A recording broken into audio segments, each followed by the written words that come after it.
మూడో రాశి మిథున రాశి. మిథున రాశి వారికి ఆగస్టు నెలలో ఎలా ఉందో తెలియజేస్తారా గురుగారు? 2024 ఆగస్టు నెల 1వ తారీఖు దగ్గర నుంచి 31వ తారీఖు వరకు మిథున రాశి ఫలితాలు. కన్యా మిథునయోర్ బుధ. కన్యా మిథున రాశులకి బుధుడు అధిపతి. మనం చెప్పుకుంటోంది మిథున రాశి ఫలితాలు చెప్పుకుంటున్నాం. ఈ మిథున రాశికి బుధుడు అధిపతి. ఈ బుధుడు సౌమ్య చిత్తుడు అంటారు. సౌమ్యం అంటే చాలా ప్రశాంతంగా, ఎవరు ఏమన్నా పట్టించుకోకుండా, విన్నా కూడా మంది కాదన్నట్టుగా, విననట్టుగా, మరి ఎవరితో శత్రుత్వం పెట్టుకోకుండా అందరితో మరి మంచిగా ఉంటారు. అయితే ఈ బుధుడు వైశ్య జాతికి సంబంధించిన వాడు. వ్యాపారస్తుడు, వ్యాపారం చేస్తాడు, అందరికీ మేలు చేస్తాడు, దైవానికి బాగా ఖర్చు పెడతాడు. ఇవాళ దేవాలయాలు నిలబడ్డాయన్నా, ఏదైనా ధర్మకార్యాలు మాలాంటి వాళ్ళు చేసే ధర్మకార్యాలు జరగాలన్నా కనీసం కడుపు వాళ్ళ వేరే విమర్శించడం లేదు. నేను తినే ఆహారంలో కొద్ది ఒక్కదాంతోనే తినడానికి ఇష్టపడతారు. 4 రకాలు కావాలని అడగరు. ఏదన్నా వడ్డల్లో తక్కువైతే తీసుకురమ్మని అడగరు. ఇంట్లో కూడా చాలా జాగ్రత్తగా జీవనం గడుపుతారు. మంచి కార్యాలకు ఉపయోగపడతారు. సౌమ్యతలు. బుధుడు చాలా మంచివాడు. అందులో పునర్వసు నక్షత్రానికి సంబంధించిన వాడు బుధుడు. పునర్వస్సు అదితి దేవమాత ఆదిత్యమేవచ. సూర్యుడు యొక్క తల్లి అదితి, అదితికి సంబంధించినటువంటి వాడు. అటువంటి బుధుడు పుష్యమి నక్షత్రం, పునర్వసు నక్షత్రం 4వ పాదం కర్కాటక రాశికి వస్తుంది. పునర్వసు నక్షత్రం 3వ పాదం వరకు మిథున రాశికి వస్తుంది. మిథున కర్కాటక రాశులు రెండు కూడా ఇంచుమించుగా సమానమైనటువంటి రాశులు. కాబట్టి ఈ రాశుల్లో జన్మాంతరమైనటువంటి సంచితం అంటారు. పూర్వజన్మలో మనం చేసింది కానీ మన ఎవరైతే కన్నారో వాళ్ళకి రుణపడి పుత్రులు రకాలు ఉన్నారు.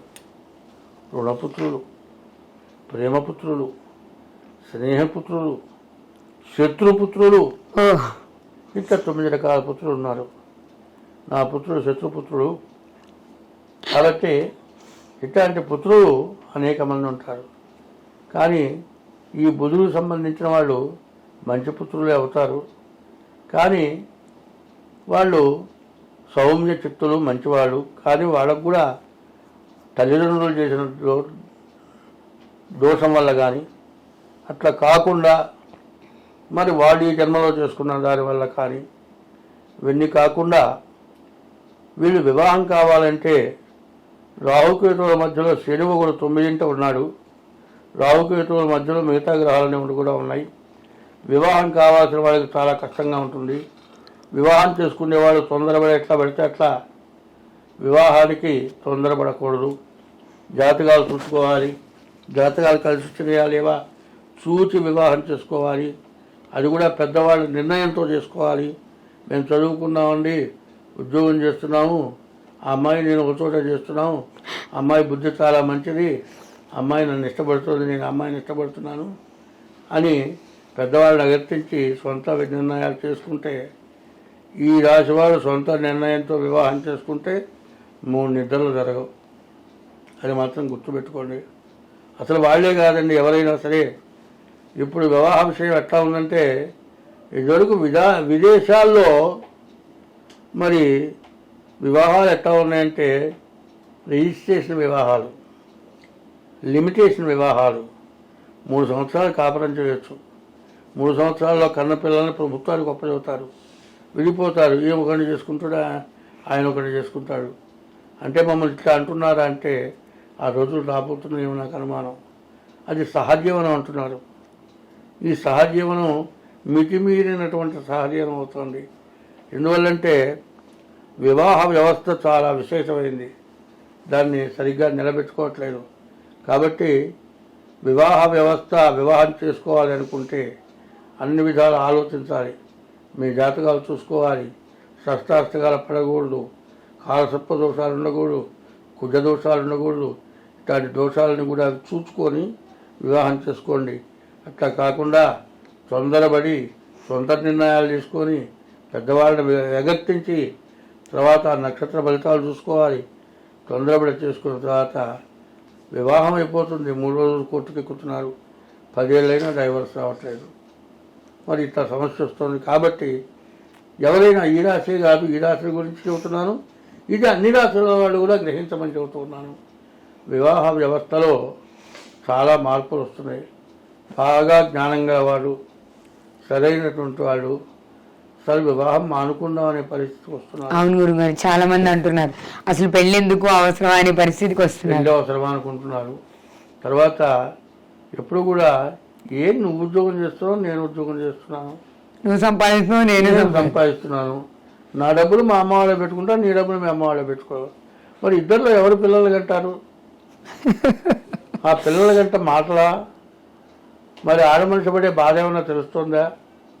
అందువల్ల ఎప్పుడూ కూడా స్త్రీని తల్లిగా భావించాలి, భూదేవతలాగా భావించాలి. భూమిలో ఏ విత్తనం వేస్తే ఆ మొక్క మొలుస్తుంది. మనం తినే ఆహారాలు కానీ, నీళ్లు కానీ, నిప్పు కానీ, మరి వజ్రాలు కానీ, సమస్తం విషవాయువులు కానీ, ఆయిల్స్ కానీ మొత్తం భూదేవి నుంచే వస్తున్నాయి. అట్లాగే ప్రతి జీవరాశి యొక్క స్త్రీ జన్మ నుంచే ఉత్పత్తి జరుగుతుంది. ఆ ఉత్పత్తిని గౌరవించగలిగితే వివాహం చేసుకోండి. ఎందుకంటే ఇట్లా అంటున్నాను అనుకోబాకండి. ఎప్పుడు కూడా ఆడ మనిషి కొడితే మళ్ళీ తిరగొట్టగలరా? కొట్టలేదు. నీ చెయ్యి దారి కొడితే వస్తుందా? కాదు. ఎప్పుడైనా సరే పరహరీ గోడ లోపల ఉన్నటువంటి వ్యక్తి ఏమండి మమ్మల్ని విమర్శిస్తున్నారు, మమ్మల్ని ఏదో అంటున్నారని మాత్రం అనుకోవద్దు. నా వయసు ప్రకారం మంచి జరగాలనే ఉద్దేశంతో చెబుతున్న మాటలు ఇవి. కాబట్టి వాళ్ళు తొందరన్నా కూడా మనం శాంతం వహించాలి. శాంతం వహించి భార్యాభర్తలు అనుకూలంగా ఉండాలంటే 2 చేతులు ఒక చేతికి చేయగలిగితే శబ్దం వస్తుంది. అవును, ఒక చెయ్యి ఎంతసేపు ఊపినా శబ్దం రాదు. ఇద్దరిలో ఒకళ్ళు తొందర ఉంటే ఒకళ్ళు తొందర తగ్గించుకుంటే వివాహ వ్యవస్థ బాగుపడుతుంది. కాబట్టి ఎందుకంటే చదువుకుంటున్నారు, ఉద్యోగాలు చేస్తున్నారు, మరి ఆఫీషియల్స్ ఉన్నారు, మరి ఈమె ఆఫీసర్ అయితే గుమస్తా పక్కన కూర్చోవాల్సి వస్తుంది. మరి నా పెళ్ళం పక్కన వాడేవాడు కూర్చుంటానికి అంటున్నారు. ఇటువంటి సమస్యలు వస్తున్నాయి. ఈ సమస్యలను మొత్తం తగ్గించుకొని అందరూ కూడా సుఖంగా బతకాలి అంటే ఈ రాశి ప్రత్యేకించి చెబుతున్నారు, మిగతా రాశుల వాళ్ళు కూడా దీన్ని అన్వయంగా తీసుకోండి. వివాహ వ్యవస్థలో మంచి మార్పులు తీసుకురండి, అందరం బాగుంటాం. మరి భార్య భర్త బండికి 2 చక్రాలు. ఈ 2 చక్రాలు ఒక చక్రం పని చేయకపోతే బండి నడవదు. కానీ 2 ఎడ్ల బండికి ఏం చేస్తారంటే ఒకటే ఎద్దుని కాది ఒక పక్కకి లాగి ఒక ఎద్దుకే కడితే ఆ ఎద్దు ఒకటే లాగుతుంది 2 చక్రాల బండిని. ఆ విధంగా ఎద్దు పురుషత్వం కలిగింది. అటువంటి పురుషుడు కావాలి. అటువంటి పురుషుడు అయితే అన్నీ బాగానే ఉంటాయి. మరి అది బాగా గుర్తుంచుకొని దీన్ని జాగ్రత్త వహించండి. ఈ రాశి వాళ్ళకి చెప్పాలంటే శుక్రుడు తర్వాత ఒక్క గ్రహం కూడా బాగాలేదు, శుక్రుడు తప్పితే 8 గ్రహాలు బాగాలేవు. కాబట్టి వీళ్ళు జాగ్రత్త వహించండి. మీ జాతకం చెప్పించుకోండి, మీ జాతకం చూపించుకోండి, జాగ్రత్త పడండి. స్వస్తి. నమస్తే గురుగారు.